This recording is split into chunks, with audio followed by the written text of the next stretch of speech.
भगवान गणेश का जन्म। दोस्तों, प्राचीन काल में माता पार्वती कैलाश पर्वत पर निवास करती थीं। एक दिन जब भगवान शिव बाहर गए हुए थे, तब माता पार्वती ने स्नान के लिए जाने का निश्चय किया।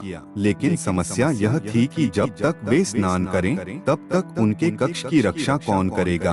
तभी उनके मन में एक विचार आया। उन्होंने अपने शरीर से निकले उपटन, हल्दी, चंदन के लेप से एक बालक की आकृति बनाई और उसमें प्राण फूंक दिए।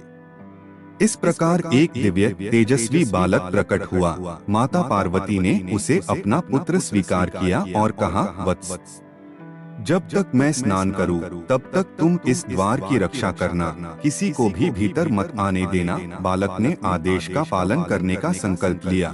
शिव और गणेश का पहला सामना। दोस्तों, इसी बीच भगवान शिव वापस आए और जब वे अपनी कुटिया में प्रवेश करना चाहते थे, तो उस बालक ने उन्हें रोक दिया।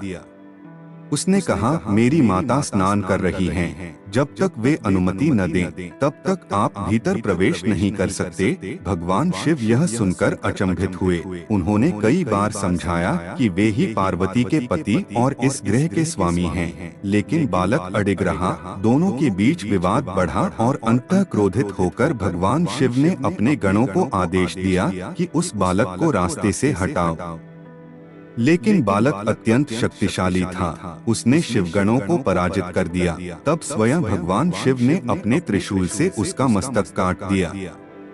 माता पार्वती का क्रोध और गणेश का पुनर्जन्म। दोस्तों, जब माता पार्वती बाहर आईं और अपने पुत्र को मृत अवस्था में देखा, तो वे अत्यंत दुखी और क्रोधित हुईं। उनका शोक और क्रोध इतना प्रबल था कि तीनों लोग कांप उठे। उन्होंने शिव से कहा, आपने मेरे निर्दोष पुत्र का वध किया है। यदि उसे पुनः जीवित न किया गया, तो मैं सृष्टि का विनाश कर दूंगी। सभी देवता भयभीत हो गए। तब भगवान विष्णु और ब्रह्मा ने शिव से समाधान खोजने का अनुरोध किया। भगवान शिव ने तुरंत अपने गणों को आज्ञा दी, उत्तर दिशा की ओर जाओ और वहां जो भी पहला जीव दिखाई दे, उसका मस्तक लेकर आओ। गण तुरंत चल पड़े और उन्हें सबसे पहले एक हाथी का बच्चा दिखाई दिया। वे उसका मस्तक लेकर आए। शिवजी ने तब भगवान शिव ने घोषणा की, यह मेरा पुत्र गणेश कहलाएगा। इसे गणों का अधिपति बनाया जाएगा।